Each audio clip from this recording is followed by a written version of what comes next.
Hi everyone, so welcome to Power BI Learning Hub. Today I'm going to show you a very small tutorial, that is how to start y-axis from zero uh, when you use the area chart. So let's see how we can do that. So my data source has 4 columns, Excel data source: date, sales, profit and customers. Okay, so now I add an area visual.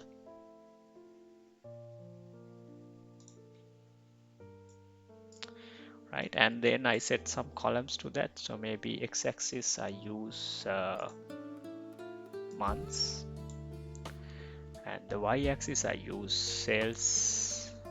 Right, so this is how it looks like. So as you can see,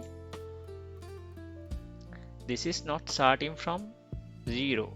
The y-axis is not starting from zero, it's starting somewhere around 2000, around that. So this is what we are going to fix it. So I want this area chart, the y-axis has to be start from zero.